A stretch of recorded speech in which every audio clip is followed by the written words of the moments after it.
Yeah, guys, it's one of those. So I've been reading through Jeremiah, which has been awesome.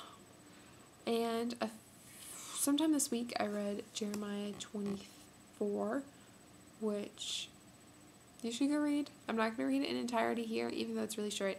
But basically, Jeremiah has a vision from the Lord. It's these 2 baskets of figs. And one basket is all these good, ripe figs. And the other basket is all those disgusting, rotten figs. And so this is what the Lord, the God, Israel says. Like these good figs, I regard as good the exiles from Judah, whom I sent away from this place to the land of the Babylonians. And then he talks about how he won't uproot them. I will give them a heart to know me. They will be my people. They will return to me with all their heart.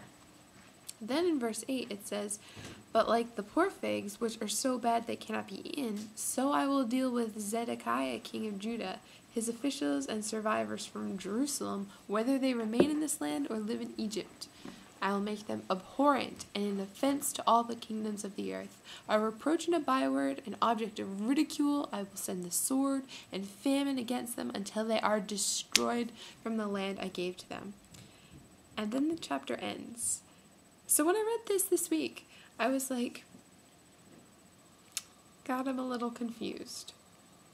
Because on the one hand, there are these people, and you seem to really like them, and even though you sent them away to Babylon in captivity, you're going to restore them. But then there are these other people, these officials of Judah, who I guess are more higher up on the totem pole.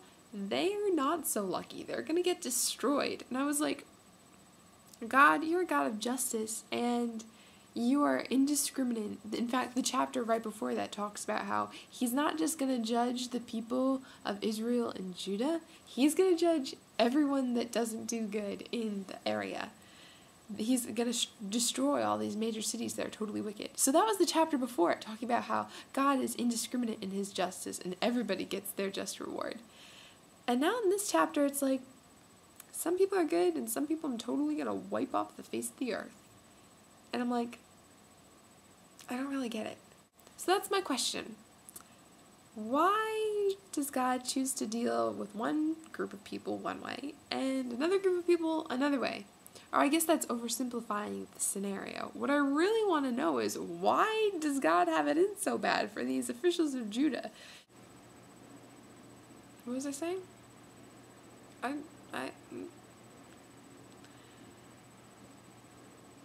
When I first started reading Jeremiah and reading about how God had it in for these people, it was just chapter after chapter of, you people are stupid, you people are wicked, I've given you chance after chance after chance, and now you're going to feel the wrath of the Lord.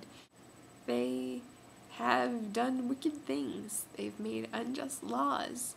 They've held power, and they haven't needed to lean on the authority of a higher God because they've had all they've needed that they could provide in their own minds. And so their punishment has to be harsher because it takes more to break their hearts, to turn them into something God can use.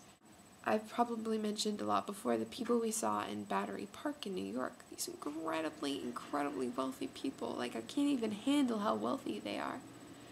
Those people can't come to Jesus as easily as homeless people can. People who are prosperous, who haven't had to depend on someone else, they find it a lot harder to let go of their prosperity and realize that they don't have it all together. It takes more to break them. And so even in the parable of the figs, it seems unfair, like God's treating people differently and having different standards for different people. Really? God's giving them what they deserve, and in that he's demonstrating his love even for them. Wait, no, it says he wants to destroy them. Maybe I got that wrong. You can leave your input down there. Yeah, that's it. I've had like a lot of new experiences this past week. Like more new experiences than I usually have in a month. 2 months. All at once. Boom, boom, boom in 1 week. It's kind of like coming out of a missions trip and being changed from all the stuff you did in the missions trip. But after the missions trip, you go back to business as usual. But this No, business as usual has changed forever. I'm kind of freaked out. I was driving home from work one day, just going down the road. I think I was listening to music, and all of a sudden I just had like an out-of-body experience. I was picturing myself driving, same scenario, same music, nothing changed. I even still had the same sunglasses on, but I was 20 years older. And I started bawling my eyes out, which is very dangerous when you're driving, by the way. I really don't want to get old. Older than I am. Why must we grow up? I feel like Wendy.